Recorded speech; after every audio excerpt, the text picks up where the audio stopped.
Well, I moved to Havelock in 1967 when I was 2 years old. I left Havelock and went to Appalachian State when I was 18. So that was 16 years. And I lived there mostly out of the year for 5 years straight.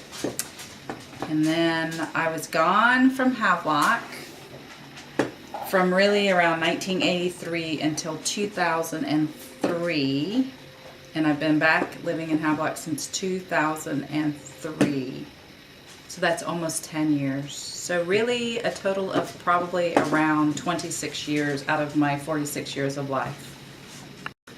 Originally when I went to college, it was 1983 when I was a freshman in college, and I attended Appalachian State University.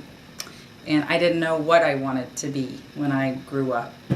And my sophomore year, when I had to declare a major, I decided that I really wanted to be a nurse. When I decided to do that, at that point in time, they did not have a nursing program.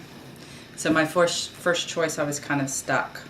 In high school, my favorite subject was English, and I always got A's, and I was a great writer. I was the editor of a high school paper, and I did my own literary magazine, and just really enjoyed English. I loved literature and Shakespeare. I loved all that stuff. So I decided to major in English because it was easy for me. And then when I researched it a little bit, I realized that I would likely be able to work with that kind of a degree if I got a teaching certificate. And then I decided, well, if I teach, I probably would like to teach high school over any other grade. So that's what I ended up doing. I was already teaching public high school at Havelock High School, and I was a high school English teacher, and it's a really hard job. So I was supporting 4 children on $28,000 a year, which if you do the math, that's less than poverty level. And I started to teach college at night for Craven to make extra money, and really enjoyed it. And I taught developmental English, and I really enjoyed working with students who struggled with English concepts and reading comprehension and grammar and writing concepts. And then a job opened up full-time at the Havelock campus to manage the Academic Skills Center. So Wally Calabrese, the chair of Havelock campus, had me apply for the job. So I got that job full-time, but I've continued to teach part-time with Craven. I really decided to teach English at Craven Community College, honestly, to make more money, because I didn't make a lot of money teaching public high school, and I needed more money to support my family. So I took a night job teaching night class as an adjunct instructor at Craven to augment my income. And now I work for them full-time, but I also teach as an adjunct still at some semesters. And I'm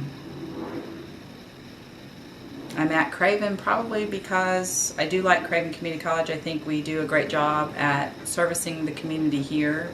I really, really enjoy working at the Havelock campus because we're small and we have to wear a lot of different hats there.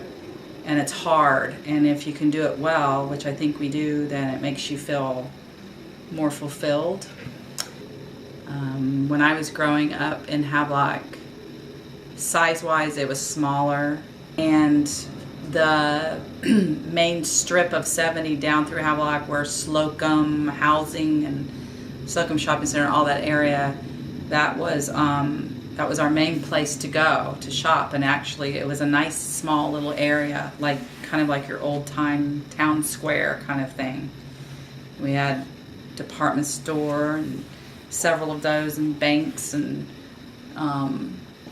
there was Bob Clark's drugstore, which now Walmart has taken the place of those kinds of old-timey all-in-one stop shopping. But they knew your name and they knew what you needed when you walked in, and you don't have that anymore. And there was a lot of community involvement in Havelock when I was growing up. Families lived for football season and baseball season because those were the only sports you had. They didn't have year-round sports like they have now. And so parents were really involved with their kids, and you had a lot of people in the booster club, whereas now you have the same very small few that get involved in those types of things. And we didn't have a community college in Havelock at the time. We do now, so that's good. More schools now, so it's bigger. I think some of them are probably good. I think for a very long time there were certain families that owned the land in Havelock, and they kind of were in control of what businesses they allowed to come in and build in Havelock, and I think that's changing. So we're seeing more popular and more valuable type businesses come in, so that's a good thing.